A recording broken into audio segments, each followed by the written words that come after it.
Legal. A graça e a paz aos nossos amados irmãos, que alegria estarmos nessa igreja, uma linda igreja, é a igreja da qual eu também faço parte, não só pelo fato de sermos a família de Deus, todos nós, toda a igreja é a família de Deus, mas é uma igreja irmã, nós estamos muito unidos nos propósitos e sentimentos e desejos da caminhada, a igreja Ágape e a igreja Shalom. E é uma alegria sempre estar com os irmãos, eu me sinto absolutamente à vontade aqui. Não é comum eu deixar a igreja no domingo lá em Araçatuba, eu dificilmente faço isso, posso dizer até que raramente faço isso, mas eu não podia negar um convite do Noidi e o desejo do meu coração de revê-los, não é? E nós temos uma história linda. Quantos anos nós estamos juntos aqui? Alguns, quando nós nos conhecemos, tinham seus filhos bem pequenos. Hoje, eles estão carregando os filhos dos filhos. Essa igreja se multiplicou em netos, que coisa linda.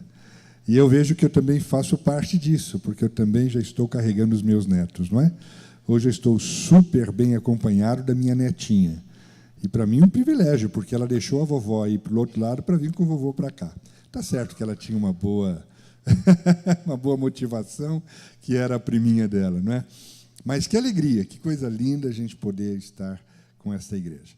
Uma igreja família, uma igreja linda, que caminha com propósitos extraordinários.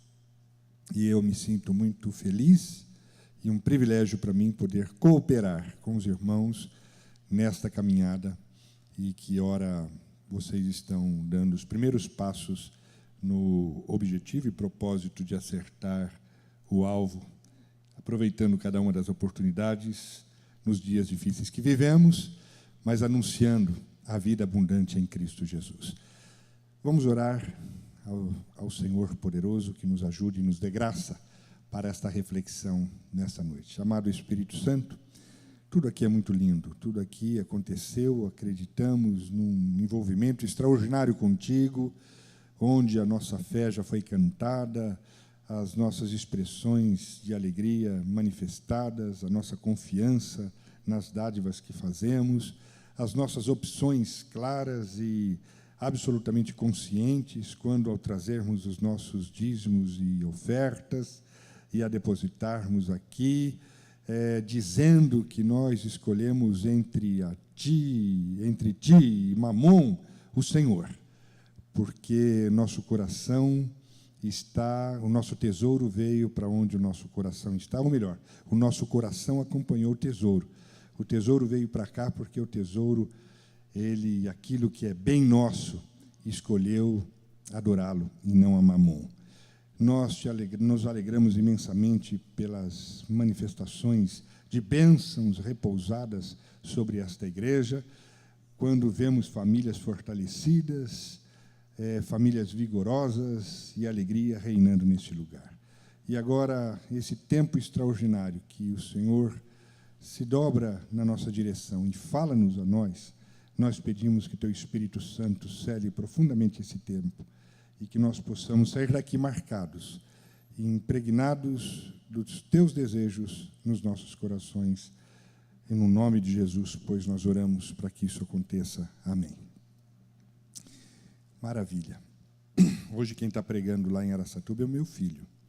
Eu já estou passando o bastão, hein? Coisa boa, né? Estava aqui lembrando dele, abençoando para esse momento, deve ser esse mesmo tempo que nós estamos subindo juntos ao púlpito para falar do amor de Jesus. Minha missão hoje aqui é discorrer, como bem disse o pastor, sobre o tema Acerte o alvo, e mais especificamente, quando o alvo te acerta. E o texto já foi lido pelos irmãos, e na verdade, esse tema e esse texto vai ser discorrido mais a miúde pelos pastores, como ele também já anunciou. Então, hoje, eu não pretendo me ater ao texto, mas à ideia do tema, porque esta foi a incumbência que o pastor me passou. Então, eu não queria nem muito estar aqui como pregador, eu queria fazer uma reflexão com os irmãos. Eu nem sei se um dia eu aprendi a pregar, e o que eu sei é que eu já não sei mais pregar. O que eu estou fazendo muito é reflexão da palavra, não é? Sentando juntos e pensando a palavra junto com os irmãos. Então, eu queria que esse tempo que nós temos juntos aqui fosse um tempo de reflexão. Eu quero convidar você para essa reflexão. A partir, no entanto, nós vamos fazê-lo a partir dos ensinamentos de Jesus revelados no Evangelho de Mateus. Portanto, eu não vou estar usando fundamentalmente o texto de Efésios, mas eu vou trabalhar a ideia do tema no texto de Mateus. E nós vamos, em algum momento, fazer uma ponte entre aquilo que Jesus ensinou e aquilo que o apóstolo Paulo disse. E juntos, eu espero, na graça do Senhor, que nós tiremos algumas pistas da caminhada que eu e você estamos incumbidos de fazer como igreja, e vocês como Shalom, mais especificamente. Amém? Então, antes de tudo, vamos entender o propósito do tema. E quando eu penso em alvo, não é, me vem à mente aquele jogo de dardos, onde nós temos lá um alvo fixo na parede, e você tem os dardos, e os dardos têm o propósito de atingirem o alvo que está estático, não é? Ou aquele arco e flecha. Eu acredito que isso ocorra com você também, não é? Essa não é a ideia? Quando a gente pensa em alvo, quando a gente pensa em acertar o alvo, as imagens que nos vêm à mente são essas imagens relacionadas ao jogo de dardos ou ao arco e flecha. Então, você pensa no dardo indo diretamente na direção de um alvo estático. E não é comum pensar que o alvo venha na direção do dardo ou que o alvo acerte o dardo. Eu nunca tinha pensado nisto. E quando o Noidi me disse, quando o alvo acerta você, eu falei, eu nunca tinha pensado nisso, de que o alvo poderia sair e acertar o dardo, o alvo poderia sair e acertar a flecha, não é? Mas aí eu comecei a pensar nesse desafio, e o Espírito Santo foi me mostrando o que estava por trás dessa ideia, que ele mesmo, com certeza, plantou no coração do Noidi e dos pastores dessa igreja. Porque, no caso da igreja, acontece um fenômeno. Acontece um fenômeno. Antes de ela tomar o rumo na direção do alvo, que é Deus e o seu fascinante projeto de vida para o ser humano, o alvo tem de nos acertar primeiro como igreja. Não é?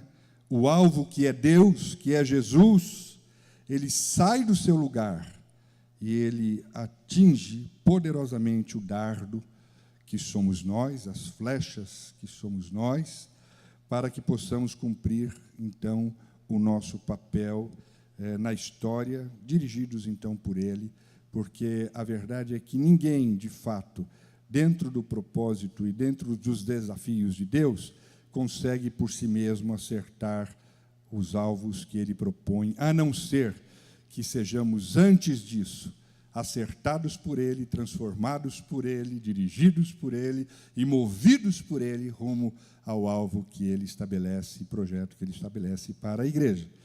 Então, foi isso que Jesus disse, certa ocasião, certa feita, aos seus discípulos, lá em João, próximo slide, João, capítulo 15, verso 8. Eu sou a videira, vós os ramos. Quem permanece em mim e eu nele, esse dá muito fruto, porque sem mim nada podeis fazer. Você pode ler isso comigo? Sem mim nada podeis fazer. Então, Jesus estava dizendo exatamente isso, que é a proposta da igreja nesses dias, de que você, sendo um dardo, você sendo uma flecha, tendo o desafio de acertar o alvo, no entanto, você não poderá fazê-lo sem uma direção, sem que esteja tomado pelo próprio alvo, sem que você esteja encharcado do próprio Cristo Jesus. Então, é aí uma retroalimentação, não é? Eu vou na direção de Cristo, mas porque Cristo antes veio na minha direção. Não há como alguém sair na direção de Cristo, porque nós estávamos e nos encontrávamos sem Cristo, mortos nos nossos delitos e pecados, absolutamente sem chance de vermos, sentirmos, percebermos Cristo. Então, Cristo nos acordou. Cristo veio até nós. Cristo veio ao nosso encontro. Cristo nos despertou. Cristo nos deu vida.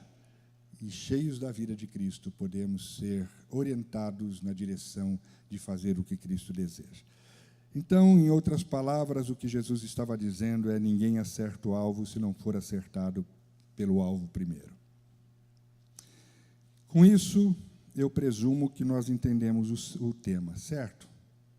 Legal? Bom, compreendido o tema, agora nós vamos pensar nos movimentos de Deus, nos movimentos do alvo, na direção do dardo, não é? O alvo na direção do dardo. Quais foram os movimentos de Deus para fazer com que o alvo nos atingisse? Ele sendo o próprio alvo, vindo até nós, qual o propósito disso? Por que ele fez isso? Qual a necessidade que havia disso? Então, eu queria refletir um pouco com vocês nesta caminhada. E dizer que o enfoque de Deus é a recuperação da imagem e semelhança de Deus em nós. Você pode repetir isso comigo? O enfoque de Deus é a recuperação da imagem e semelhança de Deus em nós. É nisto que o Espírito Santo trabalha em relação à humanidade. Em recuperar a imagem de Deus que foi perdida na humanidade. Então, Deus está trabalhando na pessoa do Espírito Santo, e o fez através de Cristo, na recuperação da imagem e semelhança de Deus, o Pai, em nossas vidas. E eu estou absolutamente convencido de que a igreja que quer se parecer com o que Cristo sonhou, de que a igreja que quer ser igreja verdadeira, ela precisa necessariamente fazer essa reflexão tantas vezes quanto seja possível. Então, eu tenho certeza que foi isso que motivou o coração do pastor Noidi, reverendo Noidi, a trabalhar isso com os irmãos, e é isso, portanto, que eu gostaria de fazer aqui, trabalhar com vocês essa questão e pensarmos juntos nos próximos minutos sobre as implicações de sermos filhos de Deus, de sermos a família de Deus, de sermos a igreja. E se somos a igreja, que igreja somos? Ou que igreja desejamos ser aqui na Shalom, e como acertar o alvo? Nesse sentido, eu quero ressaltar rapidamente 4 aspectos da nossa condição humana dentro do propósito de Deus, e para isso nós vamos para o início de todas as coisas. Eu vou fazer uma caminhada com vocês lá onde tudo começou, no Gênesis. Em Gênesis capítulo 1, versículo 26, nos é dito que o homem foi feito à imagem e à semelhança de Deus. Quando Deus pensou o homem, quando Deus gerou o homem, nós não temos muito tempo para pensarmos nessas questões de como o homem foi gerado, a especificidade com que ele foi gerado, como Deus fez e tornou o homem a obra-prima da sua criação, mas o que estava por trás disso tudo, a da geração do homem, do nascimento do homem, e quando o homem foi gerado, a Bíblia diz que ele o foi como imagem e semelhança de Deus. E a pergunta é: no que o homem era a imagem e semelhança de Deus? No que ele era a imagem e semelhança de Deus? Em 4 coisas, em 4 aspectos. Primeiro, o fundamento principal da imagem está no coração e na mente. Então, o homem feito, o primeiro homem, Adão, antes da queda, ele foi gerado, e este homem era a imagem e semelhança de Deus, porque ele pensava e sentia como Deus. Foi assim que o homem foi gerado. O primeiro aspecto está relacionado ao coração e ao sentimento. O homem pensava e sentia como Deus. O segundo aspecto consistia em retidão. O homem foi gerado com um caráter, o caráter do Pai. Então, o homem foi gerado com um caráter justo, íntegro e reto. O primeiro Adão, antes da queda, o homem foi gerado à imagem e semelhança do Pai em retidão, com um caráter justo, reto e puro, íntegro. O terceiro aspecto foi a santidade. O homem era imagem e semelhança de Deus na santidade. Havia no homem uma verdadeira santidade, porque o Pai, o Filho, que é Jesus, e o Espírito Santo, e o homem, eles eram um. Eles eram um. E assim como a Trindade é santa, o homem, por estar em perfeita unidade com a Trindade, ele era também santo. Então, o relacionamento da Trindade com o homem tornava o homem santo. Santo. O que produzia a santidade era o relacionamento do homem com Deus. Então, o homem era imagem e semelhança da Trindade, por conta da Trindade estar em unidade, e esta unidade fazia parte da vida e da caminhada do homem, e eles eram santos. E, por fim, a questão da moralidade. O homem foi gerado com a moralidade perfeita, igual à moralidade de Deus, igual à moralidade da Trindade, que tem, então, a moralidade tem a ver com comportamento. A santidade, não. A santidade tem a ver com relacionamento. Mas a moralidade tem a ver com comportamento. Então, o homem, Deus tem uma ética, e a ética de Deus, o comportamento de Deus é movido pelo amor, pela justiça e pela pureza. Deus se comporta assim. Deus é amor, Deus é puro e Deus é justo. Então, o homem nasceu com essas características presentes nele. O homem nasceu para viver assim. O homem nasceu para viver em amor. O homem nasceu para fazer o bem e para ser puro em palavras, sentimentos e atitudes. Estes foram os 4 atributos, os 4 aspectos presentes no homem que definem-no como a imagem e semelhança de Deus. Pensar e sentir como Deus, ser justo, íntegro e reto como Deus, nasceu em Deus e para Deus, portanto, em unidade com a Trindade, e tinha uma moralidade, uma ética, ou seja, nasceu para viver em amor, para fazer o bem e para ser puro. Nisto consistia a vida. A vida explode a partir desta perspectiva. Lhe soprou nas narinas o fôlego de vida, e o homem passou a ser alma vivente do Pai. Essa era a vida proposta para viver. Diga comigo, vida. A gente passa rápido pela leitura da Bíblia e não percebe, às vezes, alguns fatos fundamentais. Por exemplo, outro aspecto que eu queria levantar aqui está em Gênesis 2, capítulo 8 e 9. Esse texto nos informa o seguinte, assim ele diz assim: e plantou o Senhor Deus um jardim no Éden, na direção do Oriente.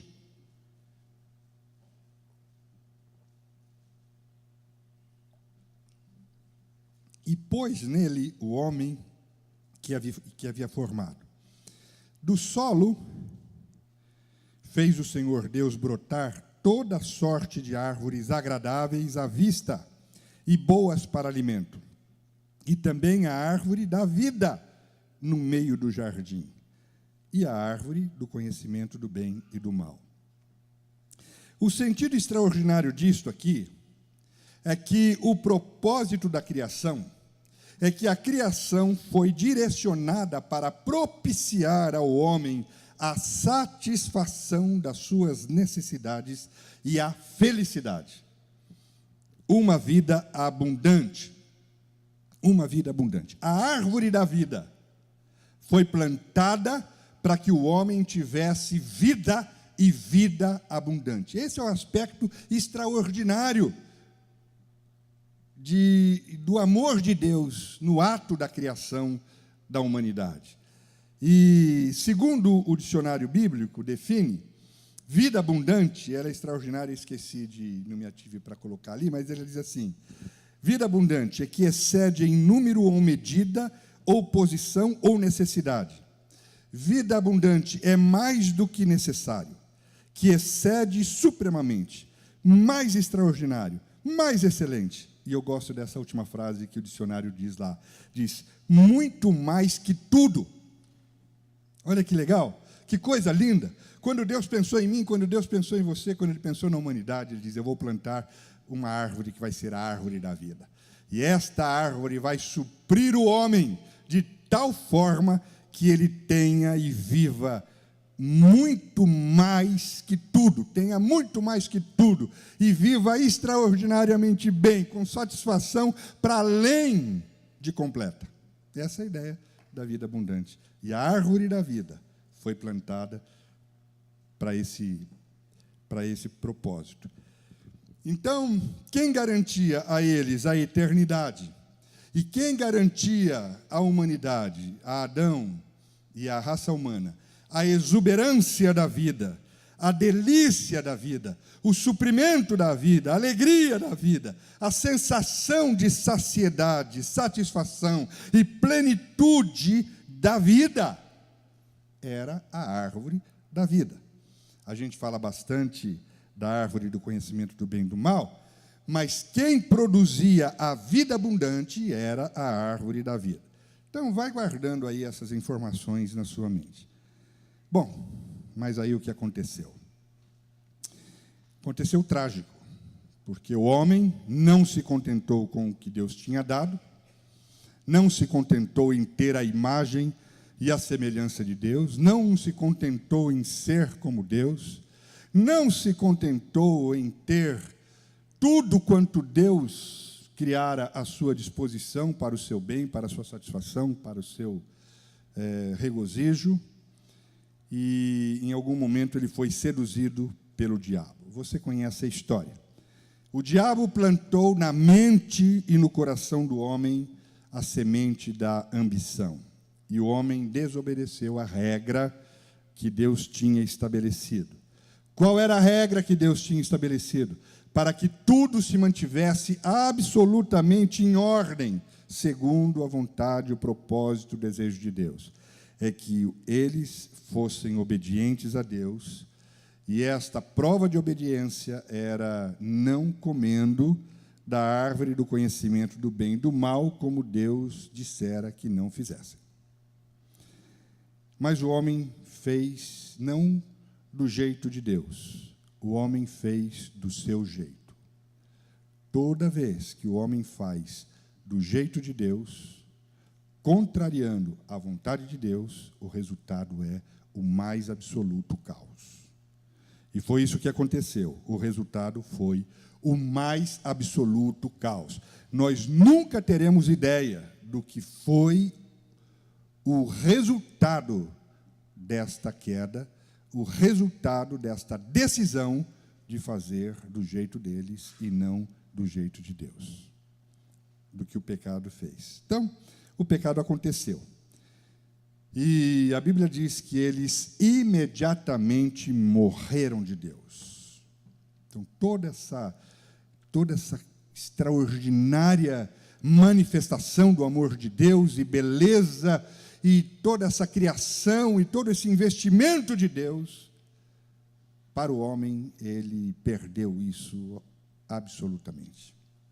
Ele perdeu isso radicalmente. Ele morreu de Deus e toda a raça foi irremediavelmente separados de Deus. E eu poderia gastar algum tempo aqui para dizer que esse não foi um pecado pessoal, esse foi um pecado de raça. Por isso que todos nós fomos incluídos nisso, mesmo aqueles que não pecaram como Adão. Nós caímos como raça, nós caímos como família. A queda não foi individual. Nós caímos como raça, nós caímos como família. Ou seja, isso atingiu a todos irremediavelmente, a toda a raça humana a partir de Adão ficou marcada por esse caos. E Romanos 3:23 diz que todos pecaram, todos, e foram destituídos da glória de Deus. Destituição é um termo jurídico, nós temos com certeza vários advogados aqui. Destituição é um termo jurídico. Significa o quê? Significa perda de direito.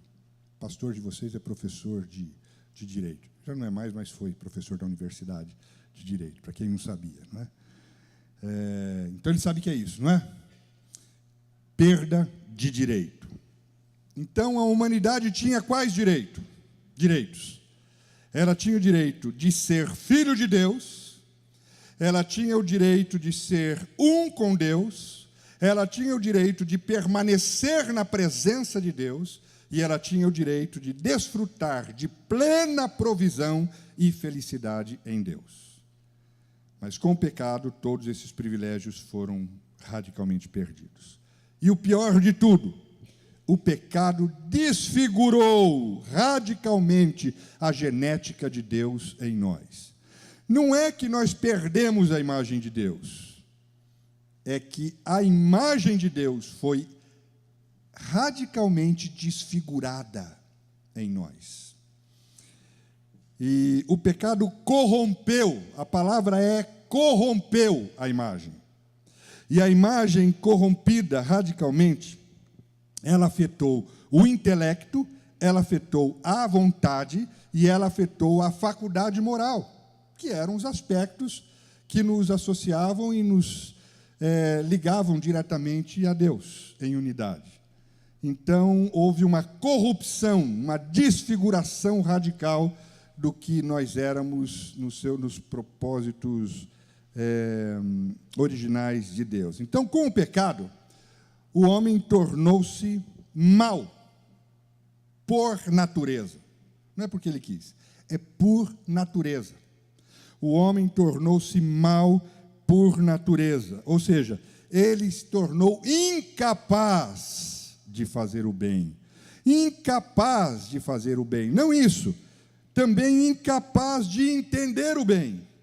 E incapaz de desejar o bem.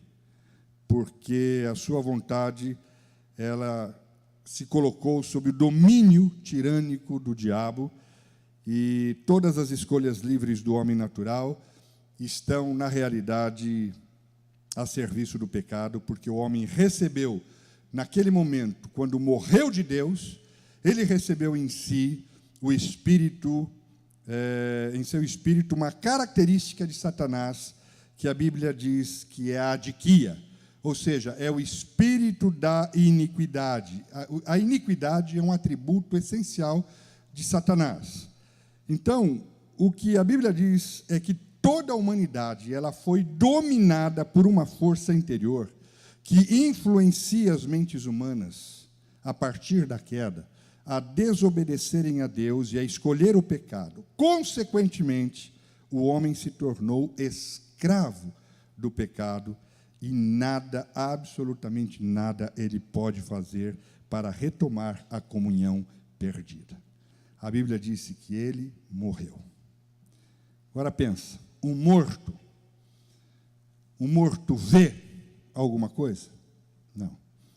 Então, por natureza, ninguém poderia ver Deus. Um morto sente, percebe a chegada e a presença de alguém? Não. Então, por natureza, ninguém de nós poderíamos perceber absolutamente nada, presença nenhuma de Deus. Um morto ouve? Não. Nenhum de nós poderíamos ouvir a voz de Deus, por natureza. Um morto tem vontade própria e pode decidir alguma coisa? Não. Então, jamais nenhum de nós poderíamos, por conta da nossa imagem corruptível, desejar, pensar ou fazer o bem, porque o nosso estado se tornou estado de absoluta corrupção e morte. Esse foi o estrago radical da humanidade. E aí, lembra da árvore da vida? A primeira medida que Deus tomou imediatamente depois da queda, você lembra? Foi impedi-los de se alimentar da árvore da vida. Lá em Gênesis 3, 22, está dito assim: Então, disse o Senhor Deus, eis que o homem se tornou como um de nós, conhecedor do bem e do mal, assim que não estenda a mão e tome também da árvore da vida e coma e viva eternamente. E expulso o homem, colocou querubins ao oriente do jardim do Éden, e o refulgir de uma espada que se revolvia para guardar o caminho da árvore da vida.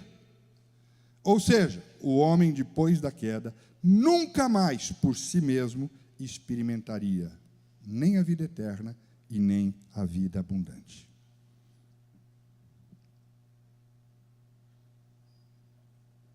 Esta foi a condição. Este foi o estrago. Mas aí, Deus se levanta do seu trono. Deus se levanta do seu ambiente. E na pessoa do Filho, ele é enviado. Na pessoa de Jesus, ele vem na minha e na sua direção. E na direção da humanidade. E ele vem com o propósito de salvar o homem, ele vem com o propósito de restaurar a sua condição. A condição de filho de Deus novamente, e a condição de herdeiro de vida abundante outra vez. E é nisto que consiste o fato de o alvo ter saído do seu lugar e atingido cada um de nós. Ele veio em nossa direção e nos atingiu. Foi isso que a graça de Jesus nos propiciou, a cruz. A cruz. A Bíblia diz que Jesus veio, entre outras coisas, resgatar o que havia se perdido, nos tornar filhos outra vez, nos fazer outra vez família de Deus, destruir as obras do diabo, dar vida abundante. Ele diz: eu vim para que tenham vida e a tenham em abundância, e vim para que vocês pudessem outra vez ter a vida eterna. Então, meu amado, minha amada, que está aqui nesta noite, se você consegue ver Cristo, se você consegue sentir a presença de Cristo, se você consegue ouvir a Cristo, se você consegue se mover e desejar algo que tem a ver com Cristo e o seu propósito, obviamente, foi pelo fato de que o alvo acertou você, de que o alvo acordou você, de que o alvo despertou você, diz que o alvo chamou você das profundezas das trevas e o transportou do reino das trevas, do império, porque reino é dele, lá era império. No império o império é absoluta ordem e é um comando ostensivo, tirânico. O império rege tirania. O Senhor veio, o alvo veio, e arrancou você e a mim do império das trevas e nos transportou para o reino do Filho do seu amor. Foi isso que aconteceu com você, foi isso que aconteceu comigo. Você pode aplaudir a Jesus por isso? Eu posso. Aleluia. Então, se você tem estas percepções e sensações, é porque o alvo atingiu você, isso é um privilégio. Jesus na terra, ele concentra toda a sua mensagem e ensino na informação desta boa notícia, que ele chama de evangelho. E, obviamente, mostrando como se vive no reino de Deus e a ética do reino. Uma vez que você foi salvo, uma vez que você foi acordado, uma vez que você foi levantado, recebeu força, foi de novo levado como que para o Éden, para dar início novamente de tudo quanto Jesus sonhara. E para que tudo quanto ele pensou pudesse ser revisto e acontecido, se você é parte disso, então há uma ética, há um jeito de viver, e uma vez acertado pelo alvo, agora o desafio é que você caminhe nessa vida acertando o alvo que é Jesus, a sua vontade e os seus propósitos. E nesse sentido eu posso, e é o meu dever, daí por diante, acertar o alvo. Amém? Então, eu poderia parar aqui, mas para você ter uma ideia da relevância da nossa missão, eu peço licença para caminhar mais uns poucos minutos com você, para a gente estudar algo que Jesus disse em relação agora a acertar o alvo. Já imputado, ninguém decidiu nada por Jesus, ninguém aceita Jesus. É Jesus quem decidiu nos acordar. Foi Jesus quem nos recebeu. Foi Jesus quem nos buscou. Eu só digo sim, Jesus. E o que eu posso dizer, um pouco mais do que isso, é dizer: eu não concordo com o que aconteceu naquela rebelião no Éden. Então, a igreja é a comunidade daqueles que voltam da rebelião, trazidos por Jesus, dizendo: nós não concordamos, tem misericórdia de nós, santifica o teu nome em nossas vidas e dá-nos a graça, uma vez cheios do teu Espírito, para que vivamos de tal modo que a nossa vida, todo dia, acerte o alvo, que é Jesus, que é a sua ética, que é o seu modo de viver, que é a sua vontade cumprida em mim. Amém? Essa é a missão da igreja, esse é o alvo da igreja. E, nesse sentido, o Fabinho foi muito feliz na música que fez. Eu estou aí em busca do alvo e eu quero acertar o alvo. Linda canção. E muito boa letra. Mas eu queria convidar você. Mateus 21, 18 a 22. Conta um episódio na vida de Jesus que nos elucida e nos leva a entender melhor isso aqui. Cedo de manhã, ao voltar para a cidade, teve fome. E, vendo uma figueira à beira do caminho, aproximou-se dela, e, não tendo achado senão folhas, disse-lhe: nunca mais nasça fruto de ti. E a figueira secou imediatamente. Vendo isto, os discípulos admiraram-se e exclamaram: como secou depressa a figueira? Jesus, porém, lhes respondeu: em verdade vos digo que, se tiverdes fé e não duvidardes, não somente fareis o que foi feito à figueira, mas até mesmo, se a este monte disserdes: ergue-te e lança-te no mar, tal sucederá, e tudo quanto pedirdes em oração, crendo, recebereis. Muito bem.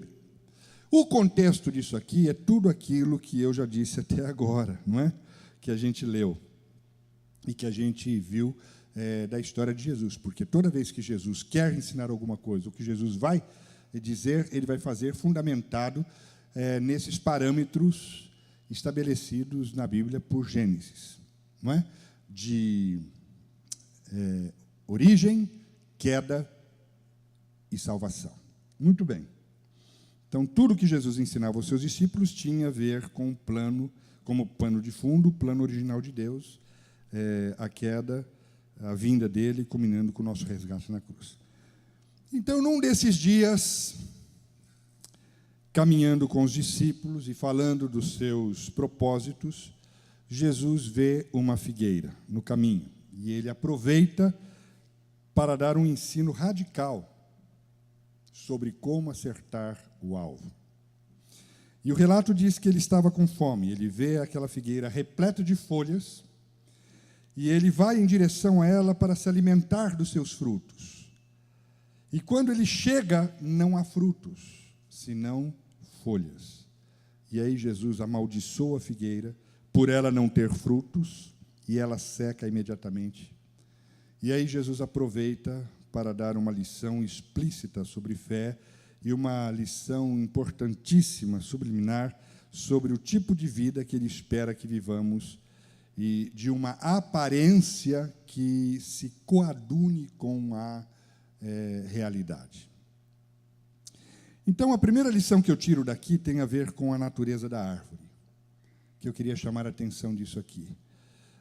Toda árvore ela tem uma seiva que fala da sua natureza, não é? Fala do seu produto, fala do tipo de fruto que ela produz. Então, temos a seiva da laranja, a seiva da jabuticaba, da siriguela, da manga, jaca, abacate, maçã. Então, todas elas falam de uma seiva. Muito bem, fala aí do fruto, do produto, do fruto que ela fornece. Aquela era uma figueira. Logo, esperava-se que tivesse frutos nela. Simples assim. É uma figueira, tem que ter fruto. Eu vou lá comer. Com isso, Jesus remete a mente deles para o fato de que ele era como uma árvore frutífera. Ele era a árvore frutífera. E todos os seus discípulos, uma vez possuindo a sua seiva, deveriam ser como ele, árvores frutíferas. Então, o que Jesus queria ensinar era essa realidade. Temos ali uma árvore que vai dar frutos. Então, eu sou uma árvore, vocês são meus discípulos, vocês têm a mesma seiva que eu, o mesmo tipo de vida, assim como uma árvore, vocês têm que produzir também os seus frutos. Nós lemos lá João 15, de 1 a 8, onde Jesus afirmou o quê? Ele disse: eu sou a videira verdadeira. Então, ele é a árvore da vida. Lembra? Lembra da árvore da vida? Jesus disse: eu sou a videira verdadeira. Eu sou a árvore da vida, aquela que foi proibida de ser comida no Éden. Ele começa a dizer isso para os seus discípulos, começa a mostrar essa realidade para os seus discípulos. E a grande notícia que Jesus estava dando naquele momento é que o caminho da árvore da vida havia sido aberto. Com a cruz, com a vinda dele, com a vida dele, o caminho havia sido aberto, foi desimpedido. Então, quem se alimenta de Cristo tem vida, e tem vida abundante. E ninguém fora de Jesus sabe o que é vida. Mas quem está em Cristo tem vida abundante. Se alguém foi salvo por Cristo e não goza de vida eterna, não goza de vida abundante, alguma coisa errada está acontecendo. Pode até ir para o céu, mas se não tem vida exuberante, é porque provavelmente não esteja se alimentando da árvore da vida, que é Jesus. Então, não se planifica na sua relação com Ele, não come das suas palavras, não se fortalece no relacionamento com Ele, em fé, e aí a vida não acontece. Então, é isso que Jesus está sinalizando quando Ele fala daquela árvore que deveria dar fruto, e Ele aproveita aquele momento para lembrá-los de que agora um milagre tinha acontecido, a árvore da vida do Éden estava entre eles, e agora eles tinham acesso direto a Cristo. E aí ele continua dizendo: meu pai é o agricultor. Mas aí ele inclui os discípulos e todos nós nessa parada. Porque ele diz: todo ramo que estando em mim não der fruto, ele o corta. E todo o que dá fruto, limpa, para que produza mais fruto ainda. Vós já estáis limpos pela palavra que vos tenho falado. Permanecei em mim, eu permanecerei em vós. Como não pode o ramo produzir fruto de si mesmo, se não permanecer na videira, assim nem vós o podeis dar, se não permanecerdes em mim. Porque sem mim nada podeis fazer. Nisto é glorificado meu Pai, em que deis muito frutos, e assim vos tornareis meus discípulos. É desta forma que eu me torno discípulo de Jesus. Então, se eu sou discípulo de Cristo, a Bíblia diz que eu me torno um ramo da videira. Jesus tinha dado esse ensinamento para o povo. Jesus tinha dado esse ensinamento para os seus discípulos. Era disso que ele estava falando. Era sobre isso que ele estava se referindo. Então ele diz que, se eu sou discípulo, a Bíblia diz que eu me torno um ramo da videira.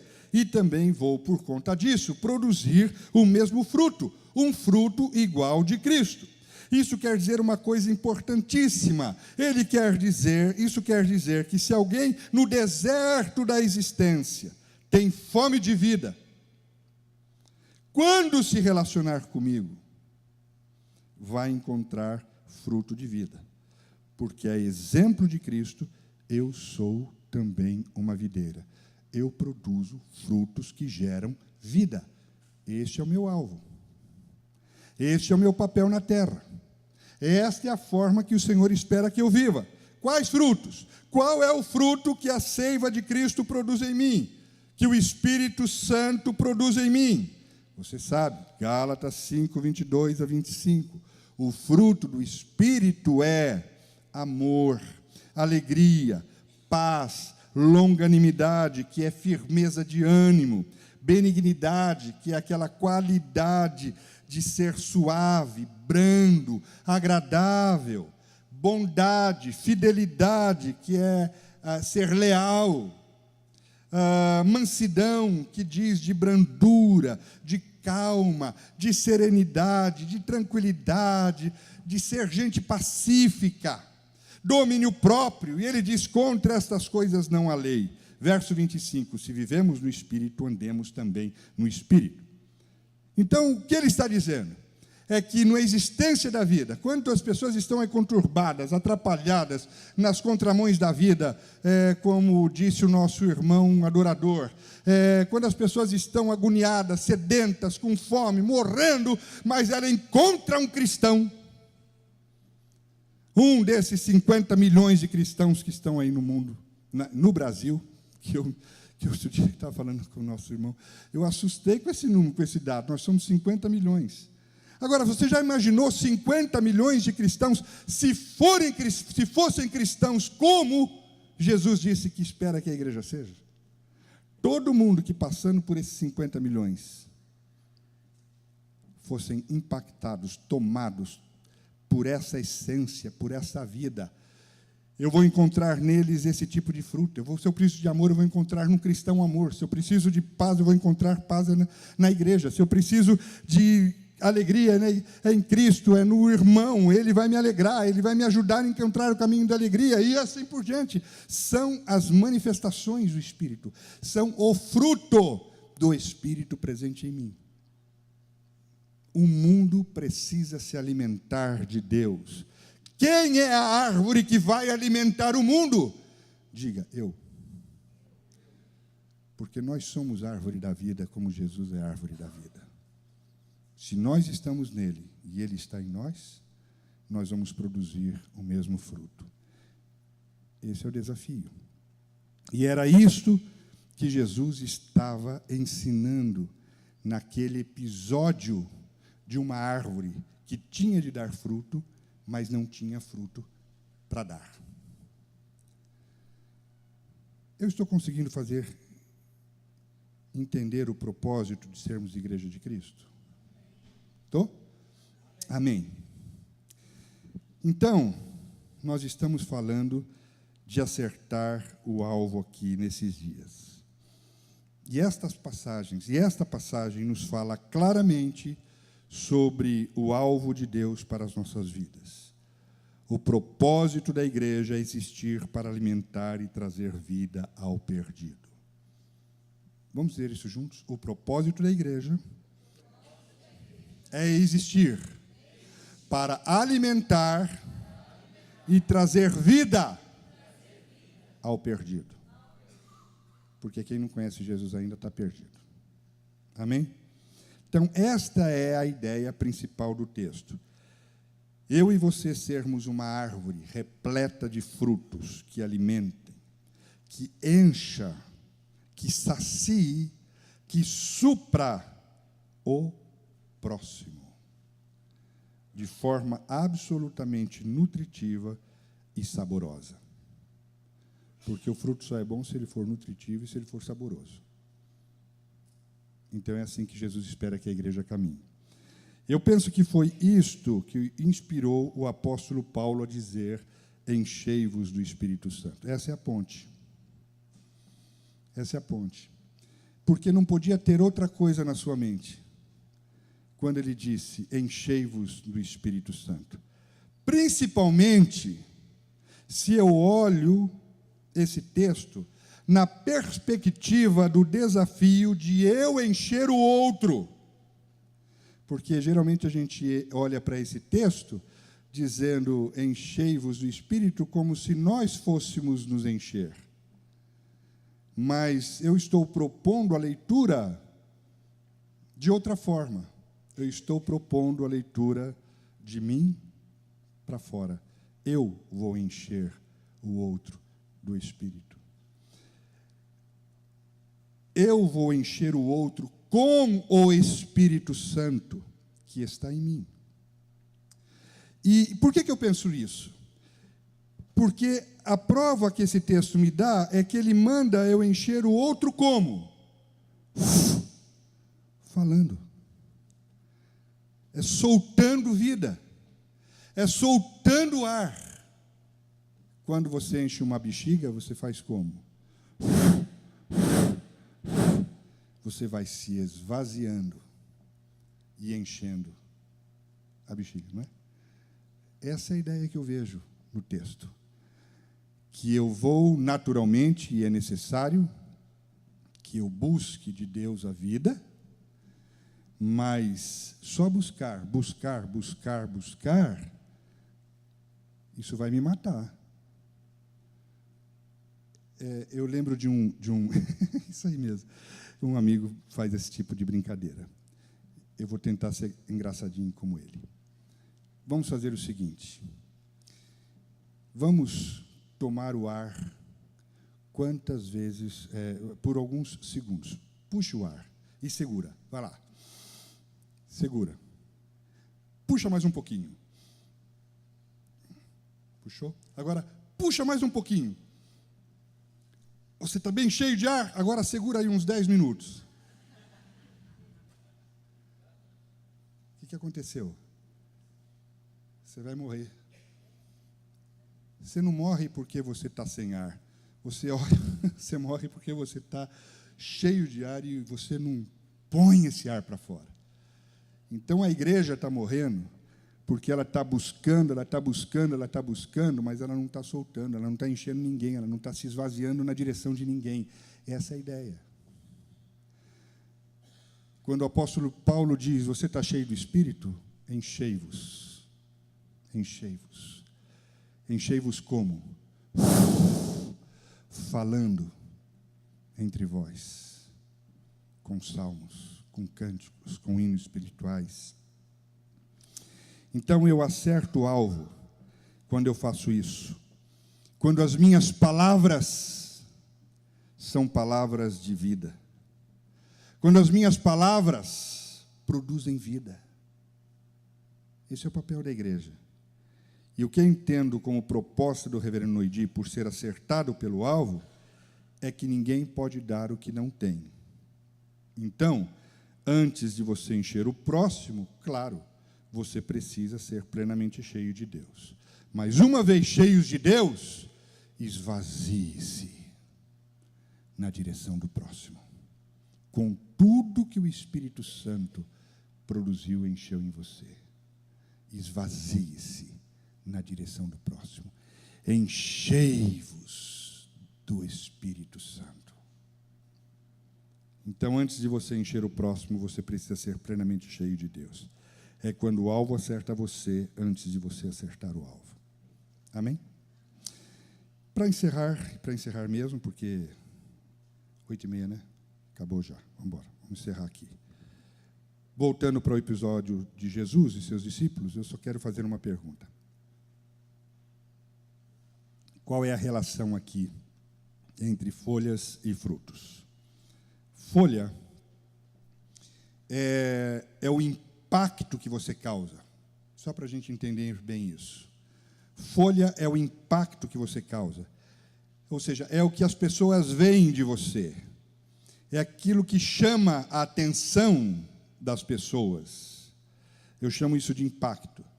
Então, a sua alegria, a sua beleza, a forma como você se apresenta como cristão, a forma como você atrai a atenção das pessoas, isso é ótimo. Isso tudo é folha. Mas o fruto é o objetivo. E o que é o fruto? O fruto é a coerência daquilo que elas viram com aquilo que você realmente é. Porque nem sempre existe essa coerência, né?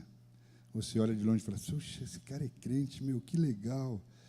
Me parece uma pessoa tão agradável, tão confiável. Eu acho que eu posso confiar nele e vou fazer um negócio com ele. Aí o camarada vai te dar um cano do cão. Aí você fala, puxa, mas eu tinha certeza que ele era um bom cristão. Quantas pessoas que são empregadores trazem na mente a ideia, eu não emprego mais crente na minha empresa? Não levanta a mão aqui, para a gente não passar vergonha. Mas o que é isso? É a pessoa ter um impacto, mas não ser coerente com aquilo que ela apresentou.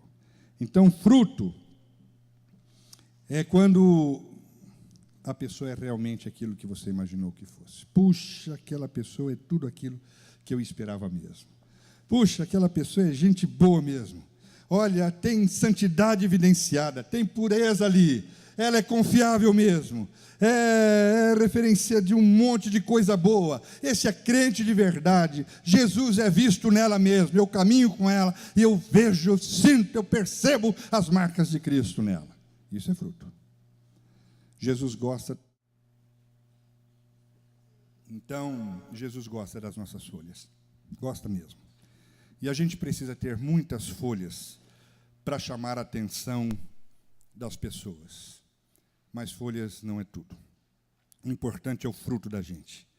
E é isso que esse texto está dizendo. Se não for para viver assim, ele amaldiçoa e seca. Ele amaldiçoa e seca. Alguém me disse, mas Jesus foi muito radical matando a árvore, não foi, pastor? Eu disse, quem disse que Jesus matou aquela árvore? Não, ela já estava morta.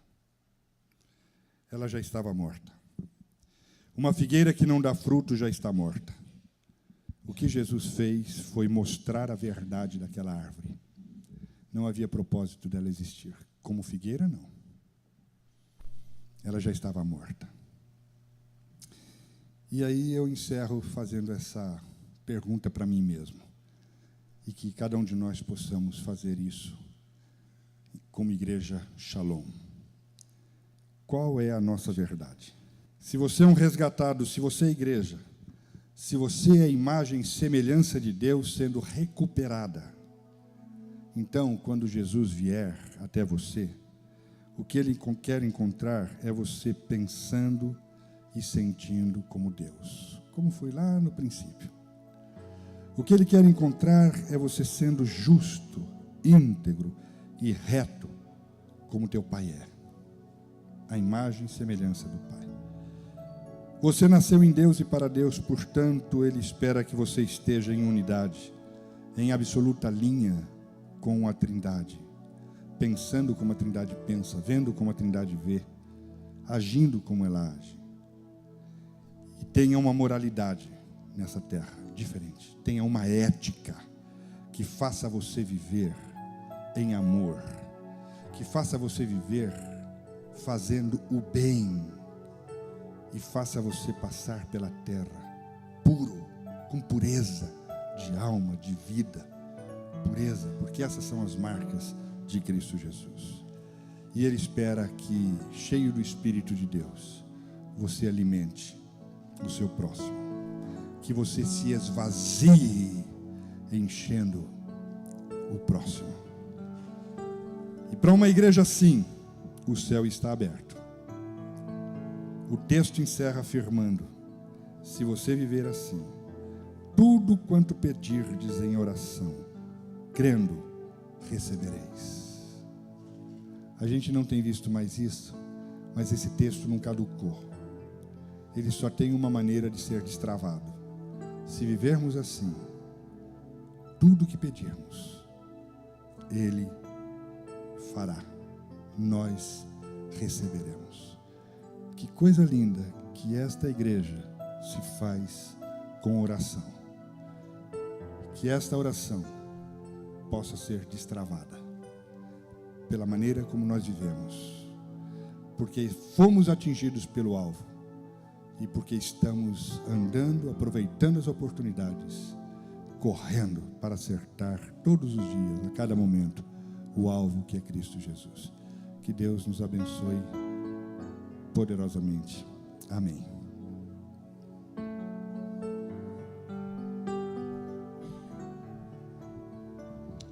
Glória a Deus, é isso mesmo. Nós pouco falamos sobre isso, mas o Espírito Santo confirmando. Quando nós pensamos como equipe pastoral em alcançado pelo alvo, me ajuda a lembrar o tema certinho, é isso. Nós pensamos, sabe, naquela seta que é solta, mas que não acerta o alvo. Eu não consegui achar um filminho que tem quando solta a seta e o alvo vai e a flecha acerta. Aí a seta vai para lá, o alvo vai para cá e a pessoa está sempre acertando no alvo. Na realidade é o alvo que vai em direção à seta. Essa é a palavra mesmo, pastor Alfredo. Glória a Deus. Sabe por que nós estamos aqui nessa noite? Porque o alvo, que é Cristo Jesus, se moveu em nossa direção. E quem está por trás deste alvo? O Espírito Santo de Deus, movendo o nosso coração. Nós somos como flechas lançadas e pensa às vezes que está acertando, está errando, eu não acerto, nada dá certo, não acerto na vida, não acerto profissionalmente, não acerto familiarmente, não acerto espiritualmente. Mas o alvo veio em nossa direção. Quero que você curva sua cabeça agora em nome de Jesus. Quem sabe você tem vivido assim, como flechas lançadas, jogadas e parece que não acerta. Mas nesta noite Cristo te trouxe aqui porque o alvo moveu-se em sua direção. O alvo é que veio em direção a você. Oh Espírito, oh Deus, querido Deus, foi falado, exposto, pregado. Agora, Senhor, se há porventura alguém aqui como flechas lançadas ao léu, que nesta noite o alvo que é Cristo alcance estas vidas e as vidas sejam alcançadas pelo alvo. Em nome de Jesus. Continue com a sua cabeça curvada. Eu quero saber se porventura alguém aqui que tem andado assim, em olhando da sorte, a flecha jogada, vaqueia, perambula e parece que não está certo, mas que nesta noite entendeu que Jesus Cristo veio em sua direção, que Cristo veio até você para que você possa viver, e aonde apareça doravante não seja mais a flecha, mas seja o alvo. Para que Deus te use para levar esse alvo também a tantas pessoas que estão vagueando como flechas atiradas ao léu.